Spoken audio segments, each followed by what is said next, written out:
So, as I said, it occurs, it's driven by, and it also runs in the mind, the lives of beings. It's really the law, the Buddha would say, is the law that runs the universe. It's why anything happens, why mountains, why universes, why existence, why bodies, why happiness, why suffering. It's Buddha's explanation of why. Okay, so like I said, consciousness is not physical, it's a continuity of mental moments, there's trillions of them. Every millisecond of what goes on in a mind, in a sentient being, in a mind possessor, and dogs, humans, and there's many other realms of existence, the way they talk, some more subtle, some more suffering, some more blissful, or within samsara, and they talk within samsara. So the first way are actions. The word action, the word karma means action, but it's really referring to mental action, or in fact even the word intention, which is not meaning good intention, bad intention. It means the bare bones thought, I will, intention, volition. This is almost the very essential heart meaning of the word karma. Karma doesn't exist, karma doesn't occur unless the mind is involved. And we'll discuss this. So the first way are karma ripens, the seeds we leave in the mind that will be triggered even before we stop breathing, that will program us for our next life. You know, that's the type of rebirth. So in our case, we've got human rebirth.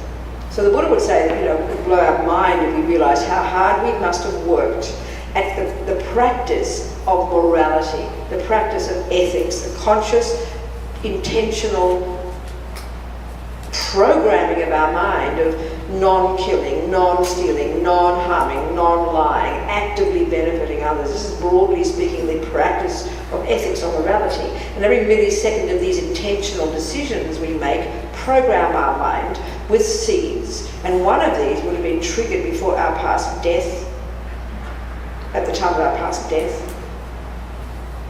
that already programmed us to go to our present mother's human womb. It could be several weeks later. And then secondly, at the time of death, what is triggered is all the trillions of seeds that, as I said before, would produce our personality, all our many, many traits, our many, many tendencies. And we can all see, we've all got a certain kind of personality, but it's made up of many, many tendencies. Tendency to be angry, to be kind, to be loving, intelligent, good at music, good at football, all the tendencies we have, not just meaning the spirit, the psychological ones, all the tendencies, well, they're all psychological, sorry. But being good at tennis, being good at music, being clever, being intelligent, being sharp, being stupid, being angry, being lazy, every single tendency that is who we are. Every one of these is a tendency within the mind, our mind, programmed by us from having done those things before. Now, we might be born to a mother who has also got these. And so, of course, the materialist view says, Mummy, I'm good at music because my mummy's a musician. My mummy indeed was a musician. And she then said her little Bobsy, me, was good, so she taught me singing. So we would all say, well, Rabina's good at singing because her mummy was a musician. Well, the Buddha would say, no, Rabina's good at singing because she had a tendency for those types of activities. And then she comes along and gets born to a mummy who's also good at those things because she did them before as well. So we kind of come together. So in other words, a fascist mummy doesn't cause a fascist baby. There's a certain sentient being with strong fascist tendencies that finds a fascist mummy and they go very nicely together. Or, as the case may be, like those Columbine kids, the tendencies that have nothing to do with the parents. They come with their own tendencies. So the third way our karma ripens. This is simply called, it's all our experiences. Basically, it's all of our experiences at the hands of others. Now, if you look at the way sentient beings are, animals and humans, we're intensely social, aren't we? We're born to another human being. So we start with mummies and daddies and siblings and aunties and uncles and grandpas and grandmas and neighbours and teachers. Our entire life we bump into many, many sentient beings, including the cockroaches and the rats.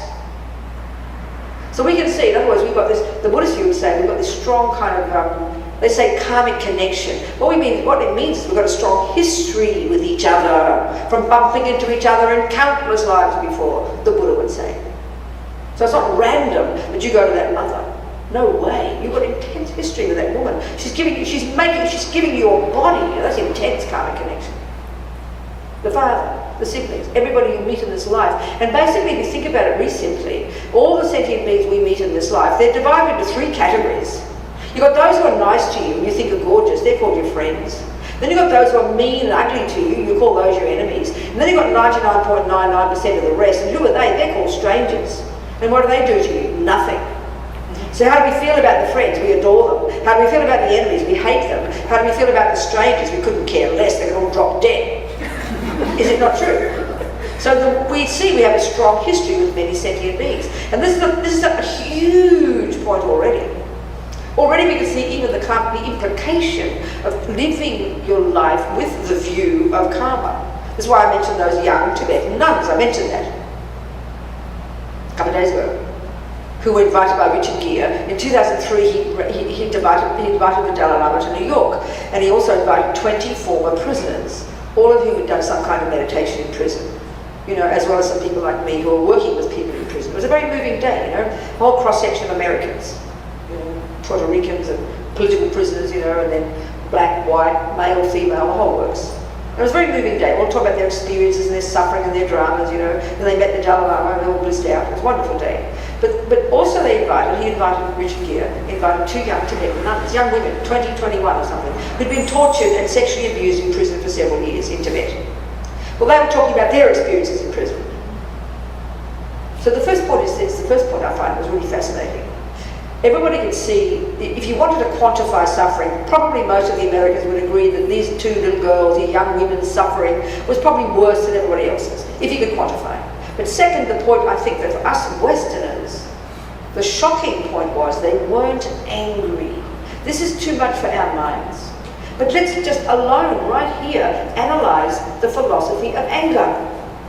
It's a philosophy, it's a viewpoint. It's a viewpoint. When you dare to do something that I don't like, that's called anger. How dare you do that to me? Anger says, I don't deserve it.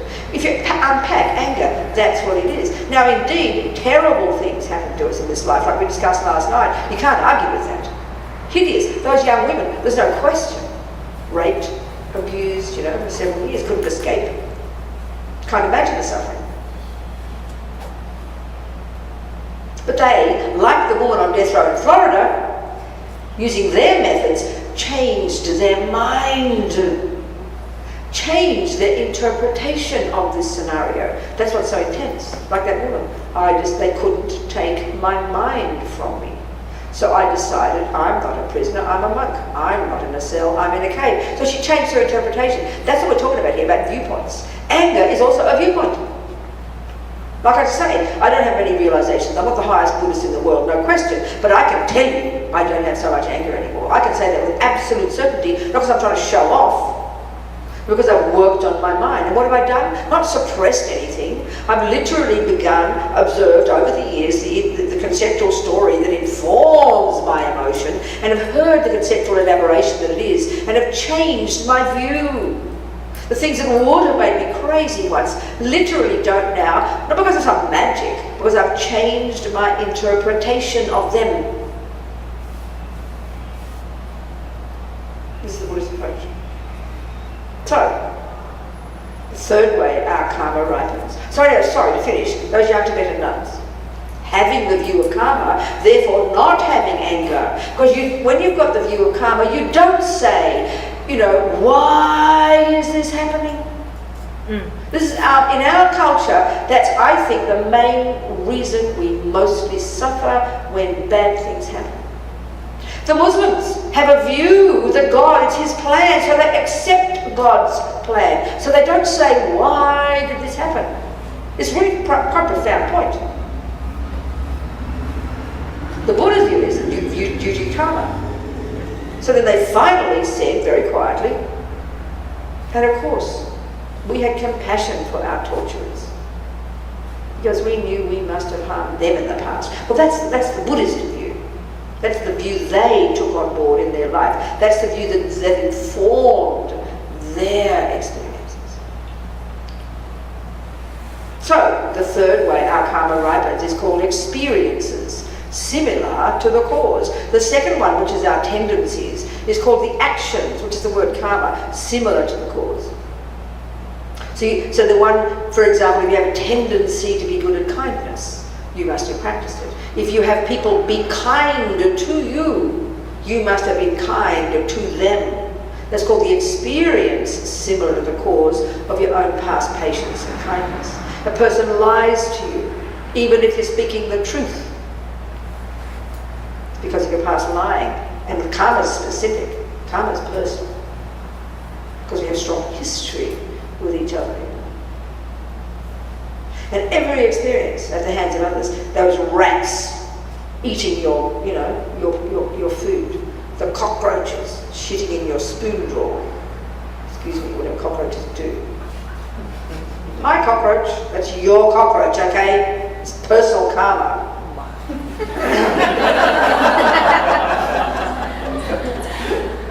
Buddhists, I mean, it's a cosmic view. People who've got a bit of a la-di-da view of the universe love this view, but it's actually Buddha's view it's how it is.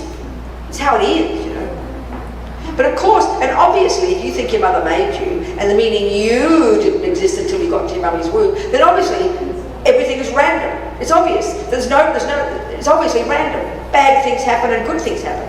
It's random. That's how we think. Of course, the scientists are trying to find the causes for all this. Well, Buddha says, fantastic, but way to go. Until you start factoring in a mind, you'll never get the answers, but you're missing the main point.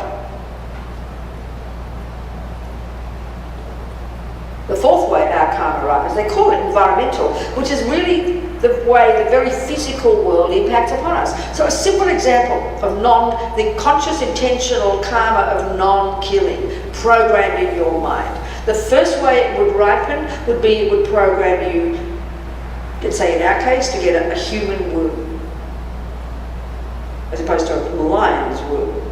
Second, if that manifests also, it would manifest as a tendency to not kill.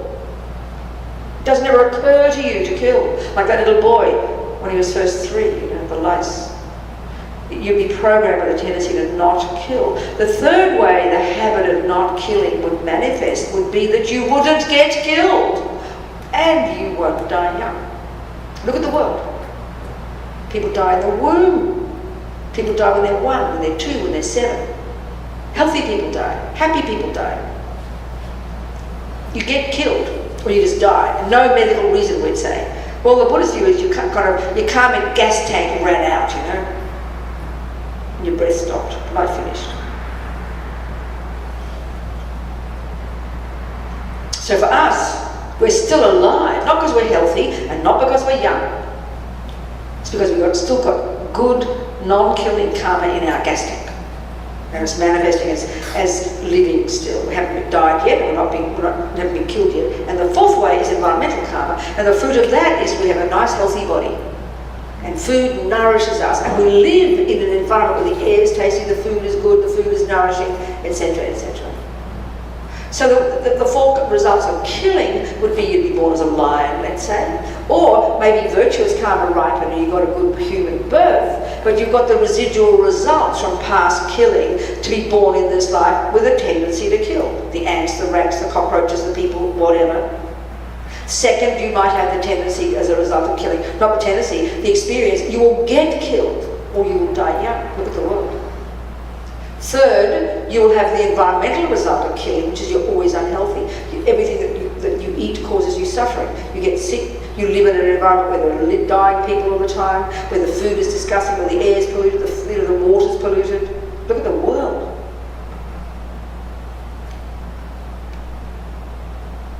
I would use Warren Buffett. It's a good example of non-killing karma. He's this famous business guy. I read his biography.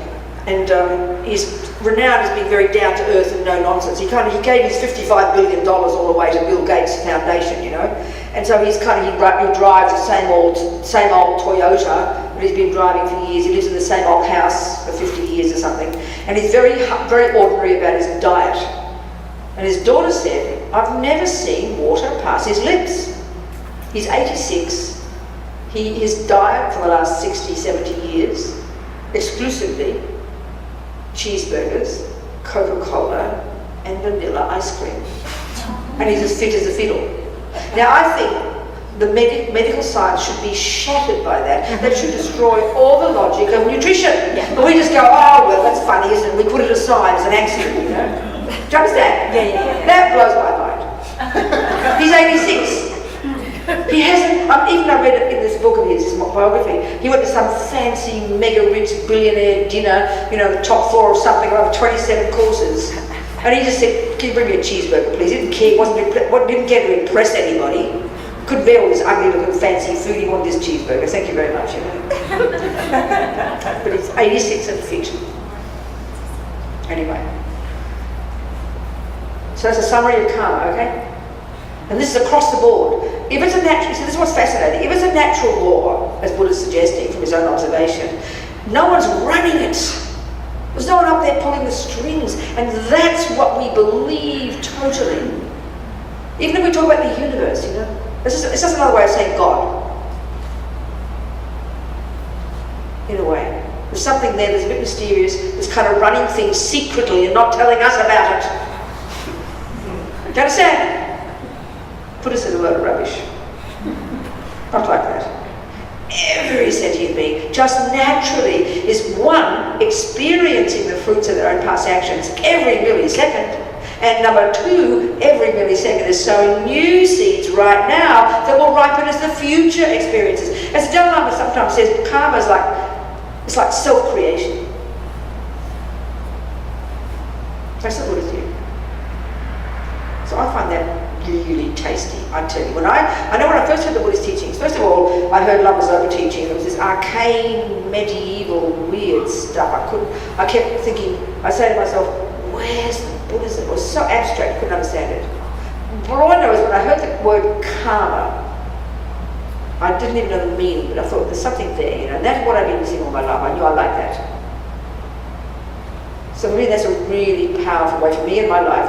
I can't imagine living my life, interpreting my experiences, informing what I do and think and say without this view. I think it's absolutely fundamental, it's crucial. And it is the major view of the Buddhas about how come, what this, why that, why good, why bad, why happiness, why suffering, what's a sentient being, where do we come from, what's the universe. All of that's covered in all this, in all the vast literature about this concept called karma. And it runs in the mind. So knowing about the mind and knowing about karma, these are the essential components of all of Buddha's teachings, and therefore all of Buddha's practices, you know. So of course I keep saying, you can be a 1% Buddhist.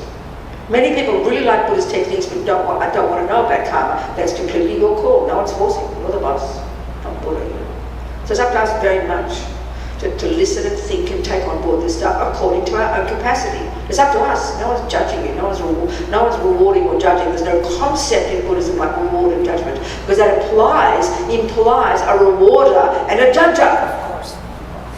This takes time to think, because we have that view of morality. So when I was a Catholic, God was the boss, and when I'm in my mother's house, she was the boss. So when she said, don't do that, I know why she said it, because I say so. Well, it's the same as God. So when you have that view, there's a person pulling the strings. There's a person who rewards and punishes you, which the Buddha would say is a really dualistic view. He would say it's not, and it's not even valid.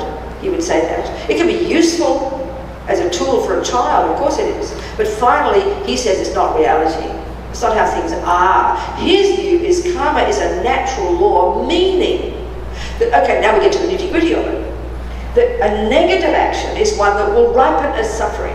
A positive action is one that will ripen as happiness. This, he says, is a natural law. It's not judgment, it's not punishment, it's not reward. But this is really hard for us to hear because we think of it moralistically. When I'm a good girl, I want mummy to reward me. I will be very sad if she doesn't see that I did a good thing. We want a reward. And we are very happy if we get away with it, meaning mummy didn't see us doing it. Well, that for the Buddha is really childish. That's like thinking you go to the doctor and she says to you, Ravina, you shouldn't smoke because you could get cancer.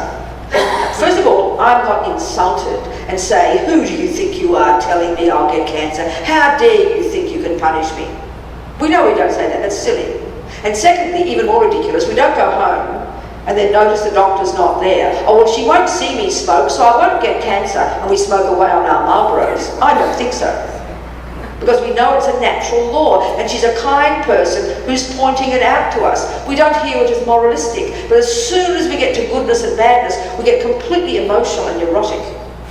Do you hear me? Yes. Yes. And think of it as goodness and badness, and someone's going to punish, and then we punish ourselves. That's what guilt is. It's just this pathetic self-pity. I'm a bad person, I did this and I did that. A load of rubbish. You're not a bad person. Your anger's no good. You're fine.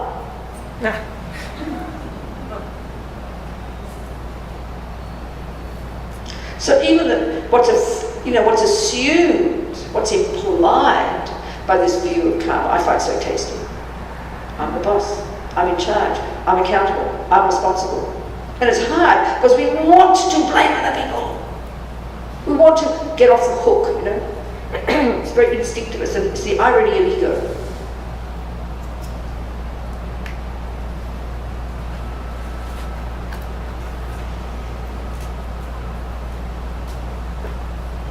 This is a really brief bullet points about karma. So are there any questions that come out of that for you?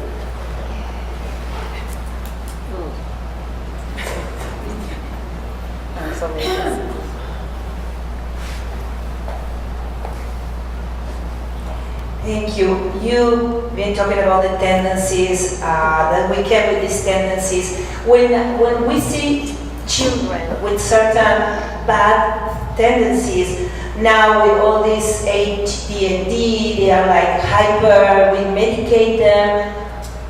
Are we supposed to interfere with these tendencies? We changing karma then? Are we like switching? So, ask it in a more simple way. What's your question? Okay, I have students that cannot stop moving. So the thing is, you have to stop, you have to be calm.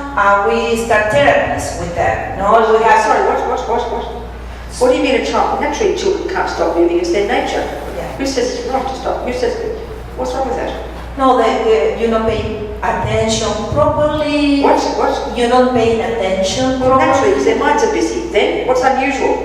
Oh, no. Excuse me? No. Because, you know, a drug company, I'm not trying to be Tom Cruise here. We call everything a mental and we give them a pill now. We're so happy to sell the pills. Excuse me, isn't that normal child behaviour? You've got a berserk mind. I think can't keep still, can't I think pay that attention. what maybe you're saying is because I've also dealt with children. I'm a therapist. That if the hyperactivity Darling, I know what she's talking and the about. inattention interferes with learning, then that becomes a problem. Of course it interferes. That's what I'm hearing. But excuse me, what I'm trying to say is, I hear you, and I hear you. Yeah. I really do hear you. But what I'm saying is that's normal. Join the club, just because we're more conscious of it these For days. some children. What, darling? For some children, But I know that. that's the commonality. But I know But for that, darling, lots but of that's- others are able to, for the But of most course part. they are, but sit. that's normal since I can remember, since children existed, since human beings existed. Do you think it's brand new? What's only brand new in the West is we give them all these fancy labels now, and then we give them a bloody drug. I'm not trying to be rude here. I just don't think there's anything unusual. We now give all these labels to the person with a berserk mind, you know? So, my point, okay, I really do hear you. Do you hear that I'm hearing you? Yeah, yes. You do? Okay, well you're not sure. No, I hear that you're hearing me. Thank you. Okay. So this is the point that I think is crucial. When I have people like questions like this, or a mother will be in tears, my daughter throws chairs at me, what am I going to do, you know? Yeah. Let me tell you this. The first thing I ask, and this is now getting into the Buddhist psychological model, the first thing I ask the mother is, tell me her tendencies. Does she steal? Does she lie? Does she go and, rape boys? Does she kill creatures? Is she torturing? In other words, does she have strong negative tendencies? No, she's kind, she's loving. I say, well, don't worry, she'll be fine. I'm not trying to be wishy-washy here. Give her a therapist, maybe a pill. But what I'm trying to say is, sometimes the most wild, uncontrolled children are actually hugely intelligent. What we excuse me, I have to swear again. What we call autistic these days. I'm not trying to be Tom Cruise here. Please believe me. Okay? Let me just give you a little example. There's a friend of mine who's got a child who's called autistic. I mean, he's the type of super intelligent kid, you know? Yeah. It's a very wide view we give to so many types of people. But he's super intelligent. Like at 3 years old, he's on the internet, doing sign language in Chinese backwards and counting in Spanish backwards. And does all the ridiculous things we think these crazy intelligent children. Wild, uncontrolled energy, you understand? Hugely, huge energy from 5 in the morning to 10 at night. He eats like 2.5 chips a day, can't stand meat, vegetables, fruit. He's like a really intense child, the mother's out of her brain. She's a Buddhist.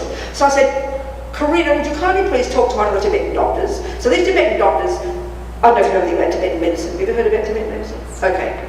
They just have to look at you, and some of them are highly realized beings, and yogis and meditators as well, and they know the body intimately. Like for example, I remember a story about the Dalai Lama's Tibetan doctor in the 60s and 70s was invited to do the rounds of a New York hospital with all the young doctors.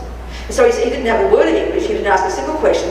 As we all know, these systems are amazing. He sat there for 40 minutes holding this old guy's pulses, and then he proceeded to give a complete, total history of his health from the time he was born. Well, the doctors were impressed, So having that ability, and the Buddha's view is that this is intimately connected to the way the mind is. All the diseases we have are related to past karma and the delusions. They can really know a person's mind perfectly. Well, Karina wrote a couple of things to this doctor and showed him a photo of her son. He said, yes, he said, that's okay, that's how yogis behave. Meaning he's a reincarnation of a highly realized being from the past who have this wild energy, super intelligent, and one of the crucial things some of these people have, like this kid, I'm not saying there aren't berserk children who are intensely suffering, but what I'm saying is it's not their bloody uncontrolled mind, their attention, it's their delusions, it's their anger, it's their fears, it's their jealousy. We don't distinguish like that in the West. Do you understand what I'm saying? Yes. We don't have that clear model, of that distinction between a so-called negative and a positive one. So the children who do have a problem, like I've got a friend who's a Buddhist, her son, her daughter does have problems.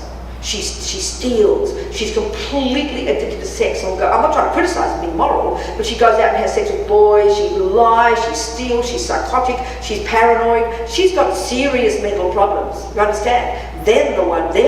But if you've got a child who's wild, who doesn't pay attention, who's got a scattered mind, who's got a busy mind, they're also super intelligent, then you've got to harness that bloody energy, not suffocate it.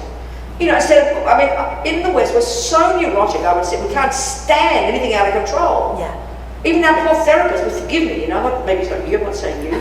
We don't know what to do with all these poor children. We think we've got to make it all nice, We've got to be brave to deal with a wild child. Yes. Well, this, Karina, now also she told Lama Zopa, he gave this kid lots of practices. He memorizes the Heart Sutra, he memorizes things, he's growing old and he's getting incredible. He's becoming an amazing being, but it's hard work. You understand? Because he's a really powerful little being. But he's got the virtues there. So if these children are kind and wise and don't kill and don't lie and don't steal, they're going to be fine. It's just my way of putting it. Are you kind of communicating without saying a bit? Yes, I'm just a little concerned with regards. I believe in harnessing. It's not about like what society feels that you need to be. I completely get that. So but I think that if a child or adolescent or young adult is not functioning, is not able to function, and you've got to look at why they're not functioning, because of their jealousy and their right, and that's different. Well, I was thinking more of the inability to. Right now, I'm just thinking about their inability to focus, their inability to pay attention, to their inability to just like sit. Because for anything, like you said, you need concentration to achieve anything, and achieving anything could be you could be like an artist or a really great janitor or whatever it is. We can be 90 and not have good attention. It's not unique to children. I'm referring to those that fall on the side and are just simply not functioning, because I lack attention as well. Question, is that not normal? Is that not normal from 50 years ago, 60 years ago, 100 years ago? You suddenly think it's unique? Yes, no, I'm not, in no way am I suggesting that it's a unique phenomenon. The point is that maybe in the 50s they would put them in juvenile. They would be called juvenile delinquents and not... That's not because of lack of attention, that's because of being negative and stealing and harming and being out of control to what adults want. The point that I'm trying to make is like what's your conclusion? Helping these children, channeling... How do you help them? Tell me your message. Of course they help everybody. I'm not saying there aren't children who aren't deluded. There aren't children who aren't berserk and have got scattered minds. I'm not for 1 millisecond saying that. I'm trying to look at maybe assuming just because a person doesn't have good attention doesn't mean they're the end of the world, doesn't mean they need a drug. I'm only making that point. I'm not arguing so many people, including children, are suffering so badly today. I 100% agree. So help them in any way possible. So do you disagree with what I said there? Does that make sense what I said? Or is it still a but? I'm trying to get you to agree with me. There are many buts, but I'm not a therapist that suggests psychotropic medications for children at all. So what's the buts then? To butt to what I said. What's the buts? It's good to discuss. No, but I don't want to take the time from the... Excuse me, I do. Talk about it. What's your buts? This is not taking time. This is discussing the very topic. This is exactly what we're here for. I'm not trying to fight with you. I know I sound like I'm fighting all the time. I know that. So what are your... Excuse me, give her the microphone. No, I'm good. You're not good. They need to hear you and it's on the recording. No, right now I'm like really good because you need to ask me a specific question. Okay, all right. But you need to ask me at this point. You need to ask me a specific question so that I can give you the best answer that I can give. Because otherwise I'll be all over the place. I understand. I do understand. Can I ask a question and see how you answer? Yeah, of course, darling. Absolutely. Give me the mic, please. Yes.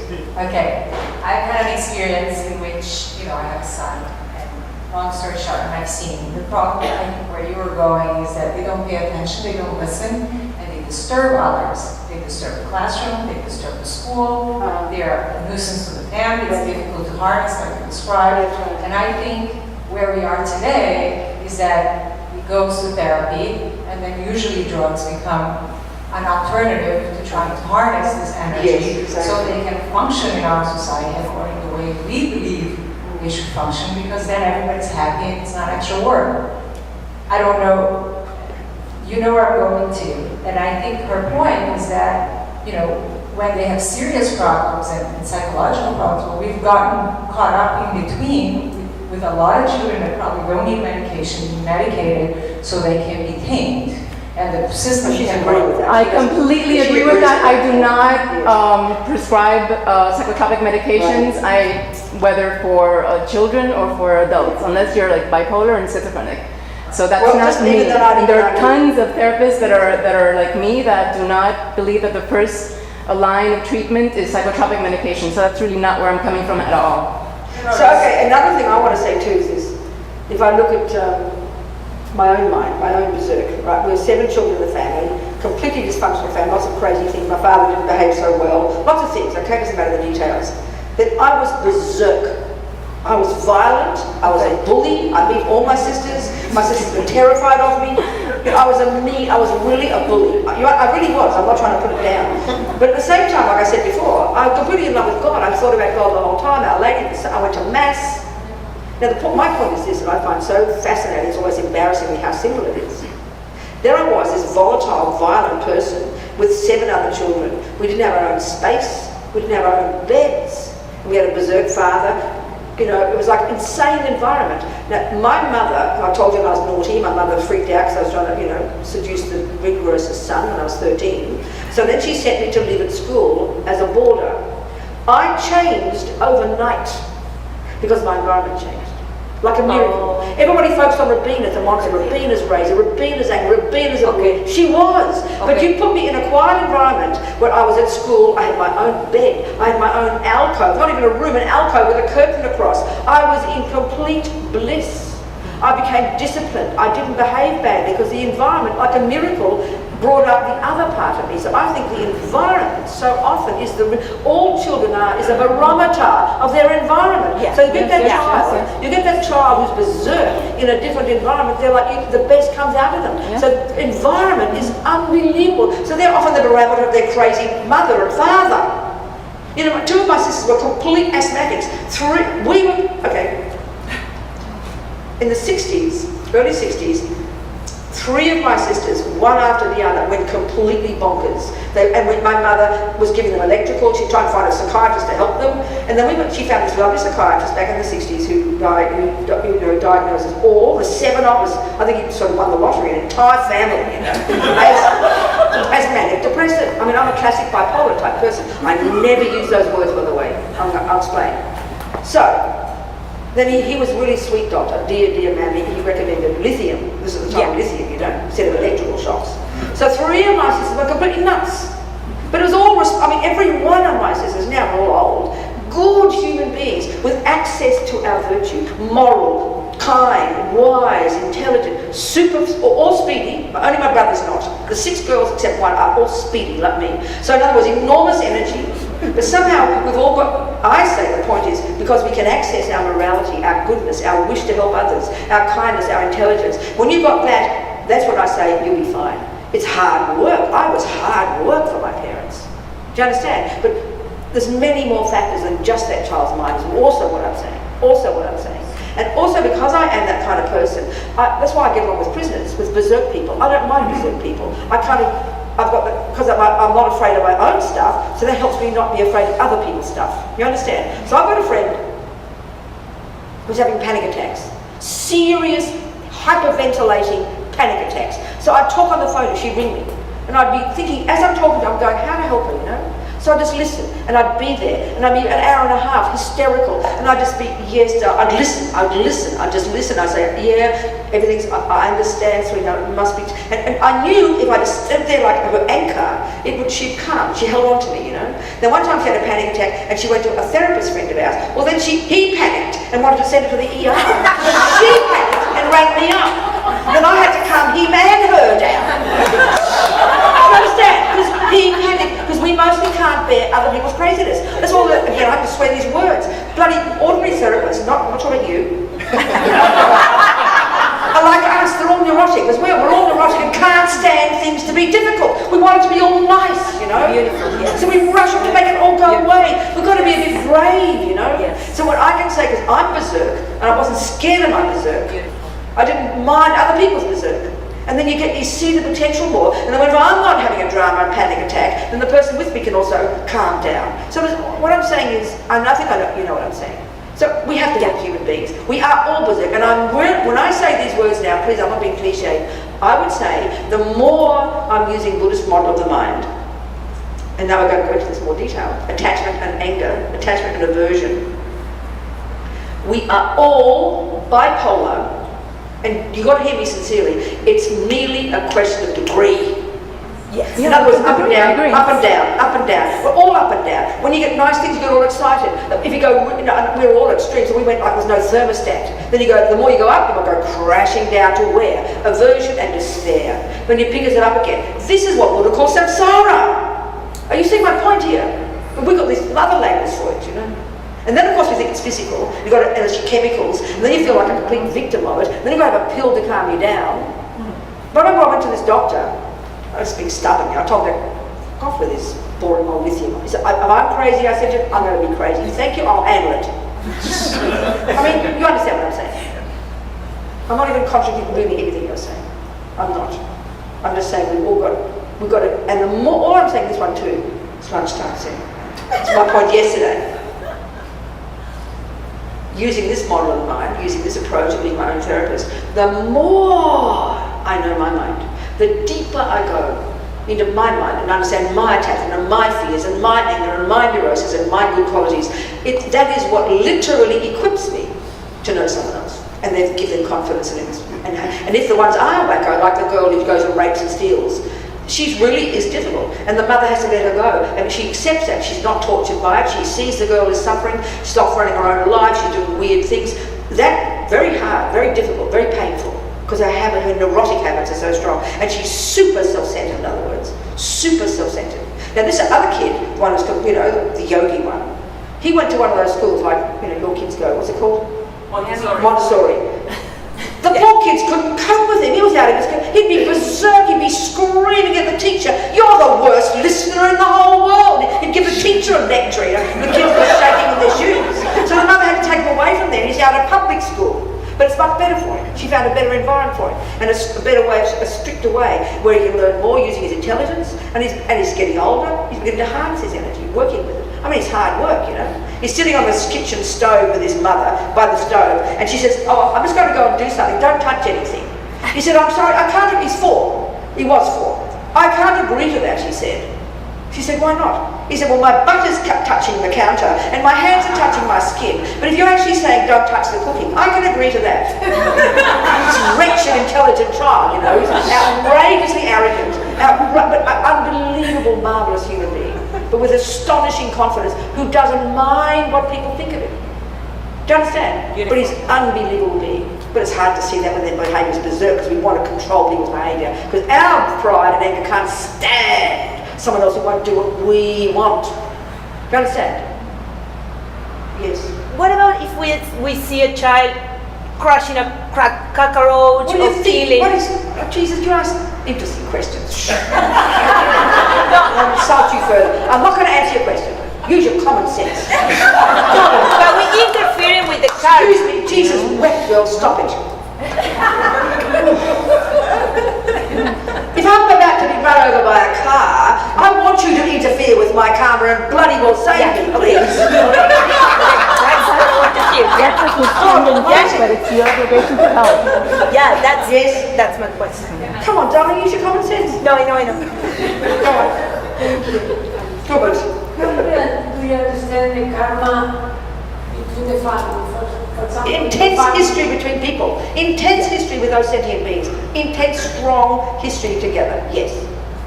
When the families repeat, for example, addictions or different things. That What, darling? What? when in a family, you repeat, for example, anorexia or addiction. I really can't hear you well. I'm sorry. Speak closer. Speak closer to the microphone.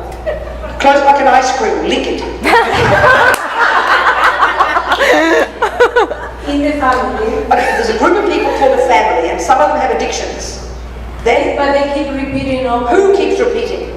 in the same family. But not every family does that. No. But if they Each are. family has But a not every different- family follows all the addictions. What are you saying? I think that every family has a different things. For example, one family can have a tradition of addiction over addictions, or another family can have anorexia and they repeat. But not every family. I disagree with you. I mean, one of my sisters is anorexic out of the 8 of us. There's only one. Not everybody's anorexic. My father's an alcoholic. Not one of his children is an alcoholic. It does, sometimes we think, I think you're speaking, may I suggest, from the materialist point of view, that alcoholism is passed down by the family. It's genetic, but I would suggest it's not. That some people, there's one alcoholic, some people there's 6 alcoholics. But what's your question? What's the question? That was my question. Well, there's the answer. It's impersonal. Some people are born into a family where everybody's an alcoholic. I agree with you. And some people, there's only one person. Have you not seen examples like that? Have you not seen examples like that? Yeah. Do you see my point? It's personal. And it can also be group karma to all be like that, of course. You understand? Like, let's say you've got a very rich family. You could say every one of those 7 children, all of whom are rich, and that's the result of their past generosity. Another group of people might be very poor. That's all the result of all of them having the same karma as a result of stealing to end up being poor. So that can be shared karma. Of course it can. Sometimes it's shared karma, sometimes it's personal. One child can be allergic to peanuts, but everybody else is not. That's personal karma. You understand? Sometimes it can be group, sometimes it's personal. Do you see? Yes. Can I read you something Yes. that is for children? Okay, good. That is the way that I want to read it to you to see if it's kind of like karma. Okay. So it comes from Country Day at the school that you were on Tuesday at Miami Country Day. Yes. This is the way, these are habits that they teach the children since they're in kindergarten. And the first habit is be proactive. I am a responsible person. I take initiative. I choose my actions, attitudes, and moods. I do not blame others for my wrong actions. I do the right thing without being asked, even when no one is looking. That sounds like good ethics, doesn't it? Morality, responsibility, growing up, accountability. Absolutely. So that could be, it entails a little bit of what we're talking about. Absolutely. Karma. Absolutely. Well, it entails developing virtuous habits, positive habits, isn't it? Morality. Absolutely. Yes. Over here. We'll have some lunch very soon. Yes. Coming back to my question of yesterday, karma. Yes. So the chronic disease are part of the karma, right? The what? Chronic disease. Chronic disease Is what? Chronic. You're Yes, fine. sure. What's the question? My question is, in the moment of intense pain or pain, you know, that period, how can I change my mind instead of being pity me, why to me, to be grateful that I'm cleaning karma? There's a spot that I can't find. You know? That's like saying, the translation. that's like saying, how do I learn to practice the piano? You've got to learn it. You've got the theory, you've got the piano, you've got the piece of paper, and you've got your hands. So the first time you play piano, can you play it very well? No. You have to practice, don't you? Okay, again, you've never learned about musical theory, okay, let's say, and there's a piano there, and now you learn about the theory called musical theory. Do you understand me so far? And you've got all the notes on the piece of paper, and you suddenly realize that you can do something with these notes on the piano. You can play music, yeah? So you've got the theory, and you begin for the first time. You can't do it at all, can you? Because you're brand new at it, aren't you? Yes. And you have to practice, don't you? The same here. You now have a theory called this is the result of karma. Right? It's a theory. It's a theory. Yes. But it's fairly new for most of us. And until now, we've been addicted to whenever pain comes, because we have attachment, we can't stand it, this is wrong, why is it happening to me? All this deep dramas programmed inside us because of ego have built up this story that this is unbearable. So to change that overnight is not easy, darling. You have to practice it. Keep practicing applying the new interpretation of it. And slowly after a long time, you'll learn to be able to change the way you interpret the pain, which means you won't experience it the same way. That you're saying that I would want to experience the pain? No. No. What did you hear me say? Repeat back to me what you heard me say. No, that I have to practice and Practice what? the thought that I'm cleaning karma, so I want to Yes, clean. so it doesn't, you said, in other words, what you're saying is, you've got pain, Yes. you say it's karma, and nothing changes. Yeah, but I mean, for example, the thought, I'm crazy or I'm anger, and I can't change my thought because no, I don't want to be angry with, you know. But when the pain talks for itself, it's the thought. I don't find spot to change. I understand, darling. What you're saying is, when you say the thought, this is the fruit of past karma and I'm purifying, you're hoping the pain will go away, aren't you? Of course. That's the mistake.